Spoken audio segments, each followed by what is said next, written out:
I have an exposition of sleep come upon me. Shakespeare. I have frequently wondered if the majority of mankind ever pause to reflect upon the occasionally titanic significance of dreams and of the obscure world to which they belong.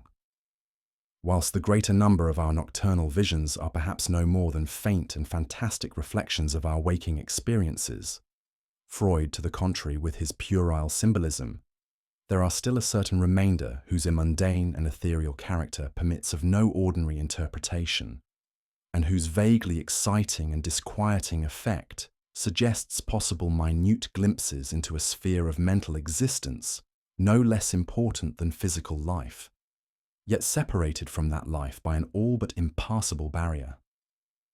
From my experience, I cannot doubt but that man, when lost to terrestrial consciousness, is indeed sojourning in another and uncorporeal life of far different nature from the life we know, and of which only the slightest and most indistinct memories linger after waking. From those blurred and fragmentary memories, we may infer much, yet prove little. We may guess that in dreams, life, matter, and vitality, as the earth knows such things, are not necessarily constant, and that time and space do not exist as our waking selves comprehend them. Sometimes I believe that this less material life is our truer life, and that our vain presence on the terraqueous globe is itself the secondary or merely virtual phenomenon. It was from a youthful reverie filled with speculations of this sort that I arose one afternoon in the winter of 1900 to 1901, when to the State Psychopathic Institution, in which I served as an intern, was brought the man whose case has ever since haunted me so unceasingly. His name, as given on the records, was Joe Slater, or Slader, and his appearance was that of the typical denizen of the Catskill mountain region, one of those strange, repellent scions of a primitive colonial peasant stock, whose isolation for nearly 3 centuries in the hilly fastnesses of a little-travelled countryside has caused them to sink to a kind of barbaric degeneracy, rather than advance with their more fortunately placed brethren of the thickly settled districts. Among these odd folk, who correspond exactly to the decadent element of white trash in the South, law and morals are non-existent, and their general mental status is probably below that of any other section of the Native American people. Joe Slater, who came to the institution in the vigilant custody of 4 state policemen, and who was described as a highly dangerous character, certainly presented no evidence of his perilous disposition when first I beheld him. Though well above the middle stature, and of somewhat brawny frame, he was given an absurd appearance of harmless stupidity by the pale, sleepy blueness of his small, watery eyes, the scantiness of his neglected and never-shaven growth of yellow beard, and the listless drooping of his heavy nether lip. His age was unknown, since among his kind neither family records nor permanent family ties exist. But from the baldness of his head in front, and from the decayed condition of his teeth, the head surgeon wrote him down as a man of about 40. From the medical and court documents, we learned all that could be gathered of his case. This man, a vagabond, hunter, and trapper, had always been strange in the eyes of his primitive associates. He had habitually slept at night beyond the ordinary time, and upon waking would often talk of unknown things in a manner so bizarre as to inspire fear, even in the hearts of an unimaginative populace. Not that his form of language was at all unusual, for he never spoke save in the debased patois of his environment, but the tone and tenor of his utterances were of such mysterious wildness that none might listen without apprehension. He himself was generally as terrified and baffled as his auditors, and within an hour after awakening would forget all that he had said, or at least all that had caused him to say what he did, relapsing into a bovine, half-amiable normality like that of the other hill-dwellers. As Slater grew older, it appeared, his matutinal aberrations had gradually increased in frequency and violence, till about a month before his arrival at the institution, had occurred the shocking tragedy which caused his arrest by the authorities. One day near noon, after a profound sleep begun in a whiskey debauch at about 5 of the previous afternoon, the man had roused himself most suddenly, with ululations so horrible and unearthly that they brought several neighbours to his cabin, a filthy sty where he dwelt with a family as indescribable as himself. Rushing out into the snow, he had flung his arms aloft and commenced a series of leaps directly upward in the air, the while shouting his determination to reach some big cabin with brightness in the roof and walls and floor, and the loud, queer music far away. As 2 men of moderate size sought to restrain him, he had struggled with maniacal force and fury, screaming of his desire and need to find and kill a certain thing that shines and shakes and laughs. At length, after temporarily felling one of his detainers with a sudden blow, he had flung himself upon the other in a demoniac ecstasy of bloodthirstiness, shrieking fiendishly that he would jump high in the air and burn his way through anything that stopped him. Family and neighbours had now fled in a panic, and when the more courageous of them returned, Slater was gone, leaving behind an unrecognisable pulp-like thing that had been a living man but an hour before. None of the mountaineers had dared to pursue him, and it is likely that they would have welcomed his death from the cold. But when several mornings later they heard his screams from a distant ravine, they realised that he had somehow managed to survive, and that his removal in one way or another would be necessary. Then had followed an armed searching party, whose purpose, whatever it may have been originally, became that of a sheriff's posse after one of the seldom popular state troopers had by accident observed, then questioned, and finally joined the seekers. On the 3rd day, Slater was found unconscious in the hollow of a tree and taken to the nearest jail, where alienists from Albany examined him as soon as his senses returned. To them, he told a simple story. He had, he said, gone to sleep one afternoon about sundown after drinking much liquor. He had awaked to find himself standing bloody-handed in the snow before his cabin, the mangled corpse of his neighbour Peter Slater at his feet. Horrified, he had taken to the woods in a vague effort to escape from the scene of what must have been his crime. Beyond these things, he seemed to know nothing, nor could the expert questioning of his interrogators bring out a single additional fact. That night, Slater slept quietly, and the next morning he wakened with no singular feature save a certain alteration of expression. Dr. Barnard, who had been watching the patient, thought he noticed in the pale blue eyes a certain gleam of peculiar quality, and in the flaccid lips an all but imperceptible tightening, as if of intelligent determination. But when questioned, Slater relapsed into the habitual vacancy of the mountaineer, and only reiterated what he had said on the preceding day.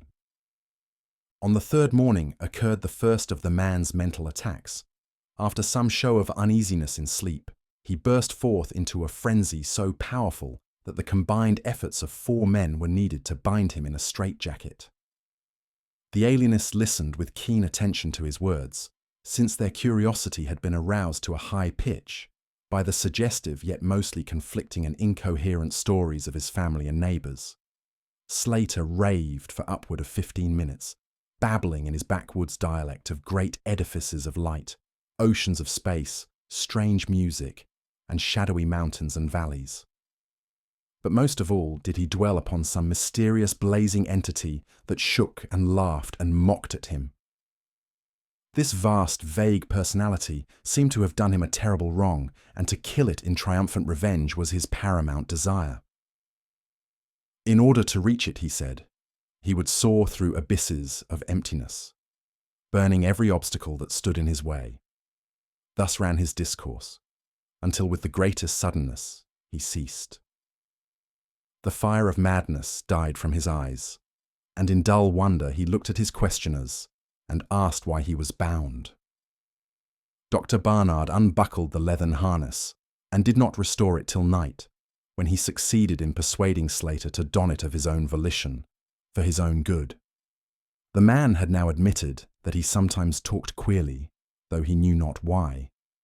Within a week, 2 more attacks appeared, but from them, the doctors learned little. On the source of Slater's visions, they speculated at length, for since he could neither read nor write, and had apparently never heard a legend or fairy tale, his gorgeous imagery was quite inexplicable. That it could not come from any known myth or romance was made especially clear by the fact that the unfortunate lunatic expressed himself only in his own simple manner. He raved of things he did not understand and could not interpret, things which he claimed to have experienced, but which he could not have learned through any normal or connected narration. The alienists soon agreed that abnormal dreams were the foundation of the trouble, dreams whose vividness could for a time completely dominate the waking mind of this basically inferior man. With due formality, Slater was tried for murder, acquitted on the ground of insanity, and committed to the institution wherein I held so humble a post. I have said that I am a constant speculator concerning dream life, and from this you may judge of the eagerness with which I applied myself to the study of the new patient as soon as I had fully ascertained the facts of his case. He seemed to sense a certain friendliness in me, born no doubt of the interest I could not conceal and the gentle manner in which I questioned him. Not that he ever recognized me during his attacks, when I hung breathlessly upon his chaotic but cosmic word pictures, but he knew me in his quiet hours, when he would sit by his barred window weaving baskets of straw and willow, and perhaps pining for the mountain freedom he could never enjoy again. His family never called to see him. Probably it had found another temporary head, after the manner of decadent mountain folk. By degrees I commenced to feel an overwhelming wonder at the mad and fantastic conceptions of Joe Slater. The man himself was pitiably inferior in mentality and language alike, but his glowing titanic visions, though described in a barbarous and disjointed jargon, were assuredly things which only a superior or even exceptional brain could conceive. How, I often asked myself, could the stolid imagination of a Catskill degenerate conjure up sights whose very possession argued a lurking spark of genius? How could any backwoods dullard have gained so much as an idea of those glittering realms of supernal radiance and space, about which Slater ranted in his furious delirium?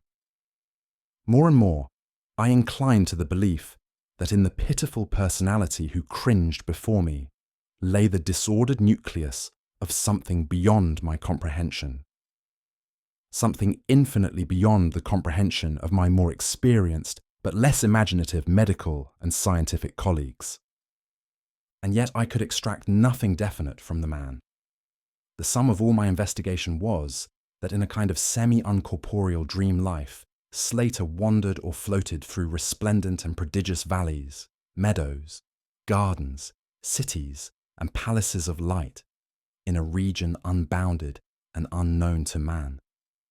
That there he was no peasant or degenerate, but a creature of importance and vivid life, moving proudly and dominantly, and checked only by a certain deadly enemy, who seemed to be a being of visible yet ethereal structure, and who did not appear to be of human shape, since Slater never referred to it as a man, or as aught save a thing.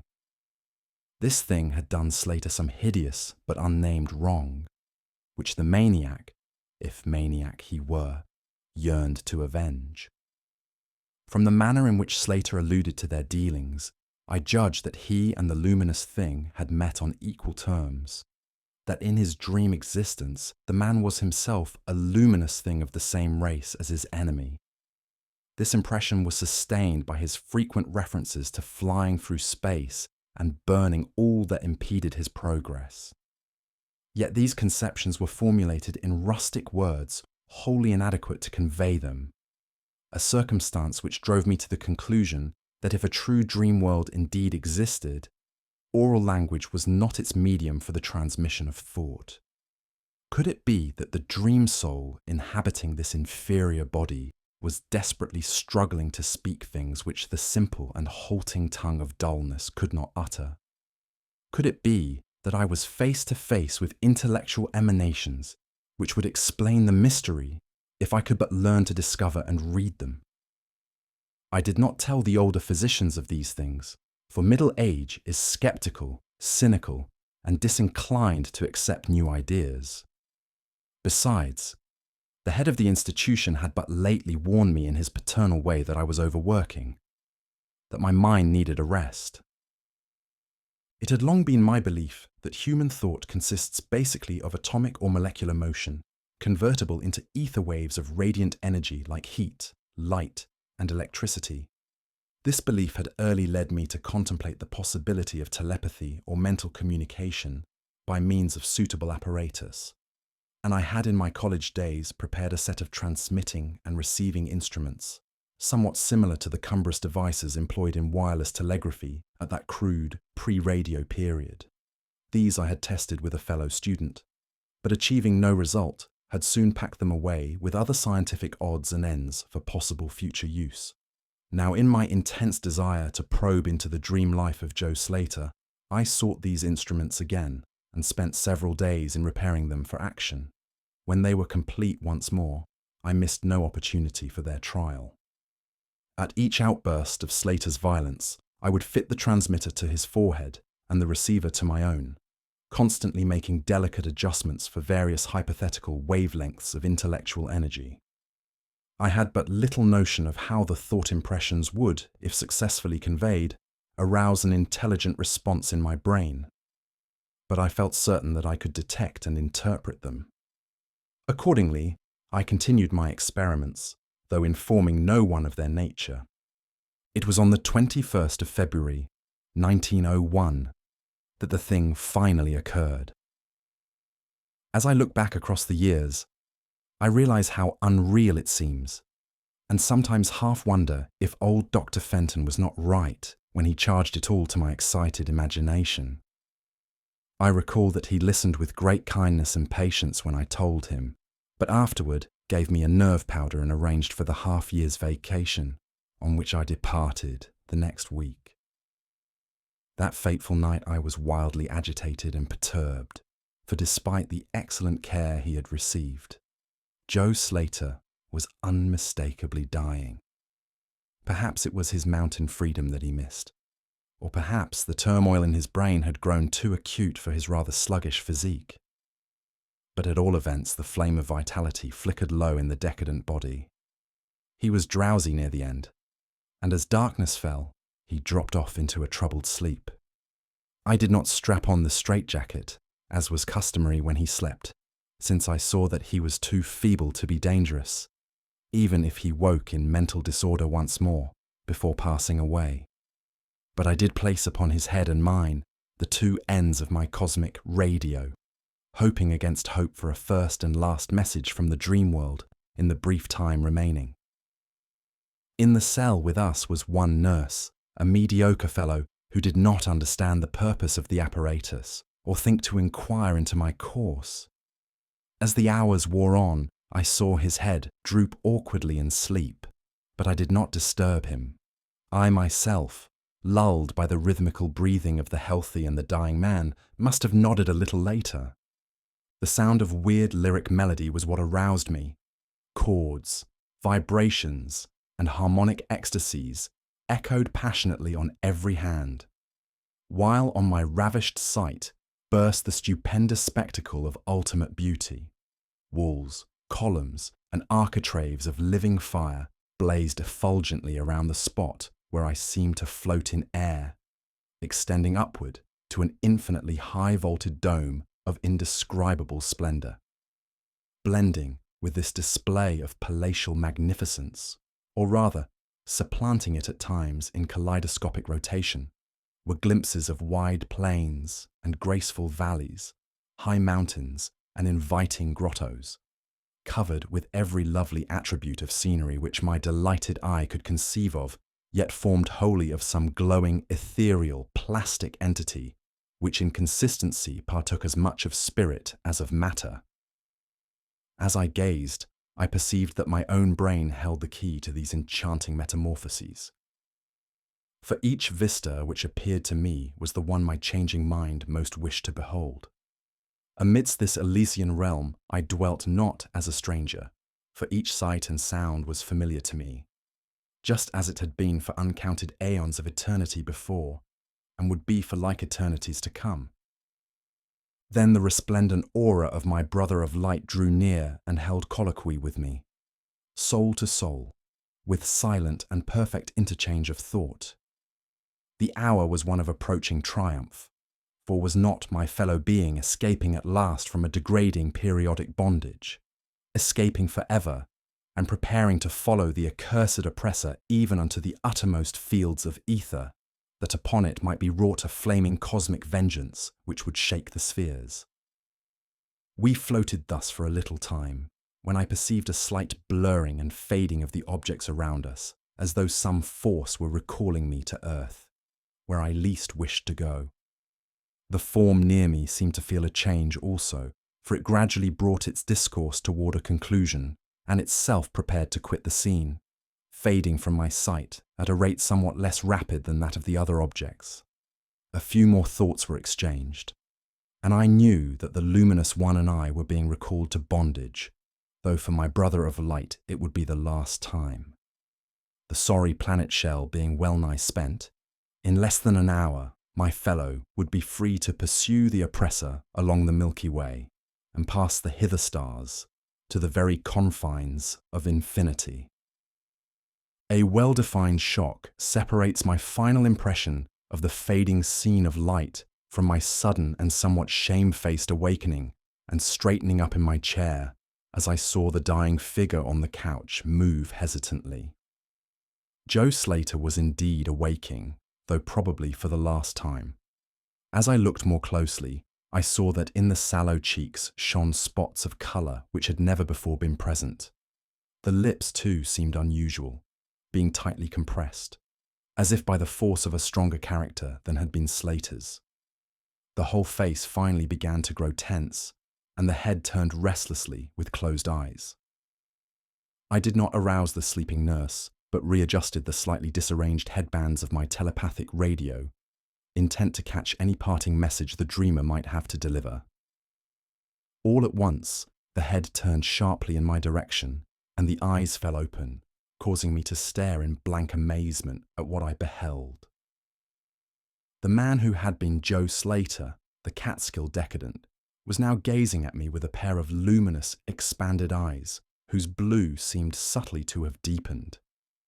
Neither mania nor degeneracy was visible in that gaze, and I felt beyond a doubt that I was viewing a face behind which lay an active mind of high order. At this juncture, my brain became aware of a steady external influence operating upon it. I closed my eyes to concentrate my thoughts more profoundly and was rewarded by the positive knowledge that my long-sought mental message had come at last. Each transmitted idea formed rapidly in my mind, and though no actual language was employed, my habitual association of conception and expression was so great that I seemed to be receiving the message in ordinary English. "Joe Slater is dead," came the soul-petrifying voice or agency from beyond the wall of sleep. My opened eyes sought the couch of pain in curious horror, but the blue eyes were still calmly gazing, and the countenance was still intelligently animated. "He is better dead, for he was unfit to bear the active intellect of cosmic entity. His gross body could not undergo the needed adjustments between ethereal life and planet life. He was too much of an animal, too little a man. Yet it is through his deficiency that you have come to discover me, for the cosmic and planet souls, rightly, should never meet. He has been my torment and diurnal prison for 42 of your terrestrial years. I am an entity like that which you yourself become in the freedom of dreamless sleep. I am your brother of light and have floated with you in the effulgent valleys. It is not permitted me to tell your waking earth self of your real self, but we are all roamers of vast spaces and travellers in many ages. Next year, I may be dwelling in the dark Egypt, which you call ancient, or in the cruel empire of Chan Chan, which is to come 3,000 years hence. You and I have drifted to the worlds that reel about the red Arcturus, and dwelt in the bodies of the insect philosophers that crawl proudly over the fourth moon of Jupiter. How little does the earth self know of life and its extent?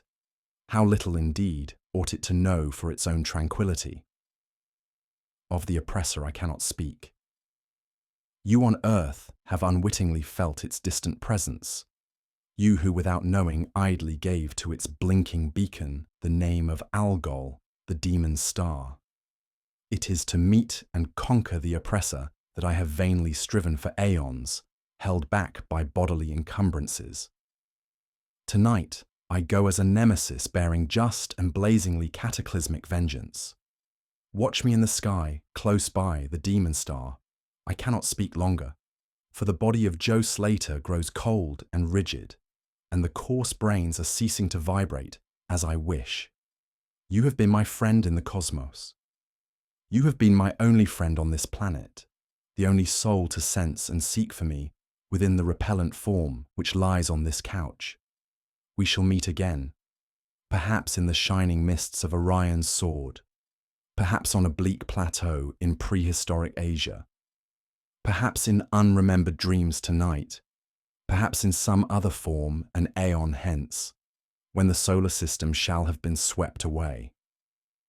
At this point, the thought waves abruptly ceased, and the pale eyes of the dreamer, or can I say dead man, commenced to glaze fishily. In a half stupor, I crossed over to the couch and felt of his wrist, but found it cold, stiff, and pulseless. The sallow cheeks paled again, and the thick lips fell open, disclosing the repulsively rotten fangs of the degenerate Joe Slater. I shivered, pulled a blanket over the hideous face, and awakened the nurse. Then I left the cell and went silently to my room. I had an insistent and unaccountable craving for a sleep whose dreams I should not remember. The climax. What plain tale of science can boast of such a rhetorical effect? I have merely set down certain things appealing to me as facts, allowing you to construe them as you will. As I have already admitted, my superior, old Dr. Fenton, denies the reality of everything I have related. He vows that I was broken down with nervous strain and badly in need of the long vacation on full pay which he so generously gave me.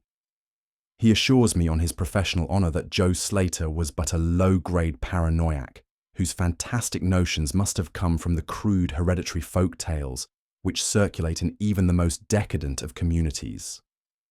All this he tells me, yet I cannot forget what I saw in the sky on the night after Slater died. Lest you think me a biased witness, another's pen must add this final testimony, which may perhaps supply the climax you expect. I will quote the following account of the star Nova Persei verbatim from the pages of that eminent astronomical authority, Professor Garrett P. Service. On February 22nd, 1901, a marvellous new star was discovered by Dr. Anderson of Edinburgh, not very far from Algol. No star had been visible at that point before. Within 24 hours, the stranger had become so bright that it outshone Capella. In a week or two, it had visibly faded, and in the course of a few months, it was hardly discernible with the naked eye. Enjoyed the story? I post new audiobooks every week, so don't forget to hit subscribe and turn on notifications so you never miss one. I'd love to hear your thoughts. Drop a comment below and let me know what you thought of this story, or suggest what you'd like to hear next. Before you go, please consider treating yourself to a free audiobook on Audible. Just click the link in the description, start your free trial, and dive into thousands of classics. No strings attached, your first book is free, and it helps support the channel. Happy listening.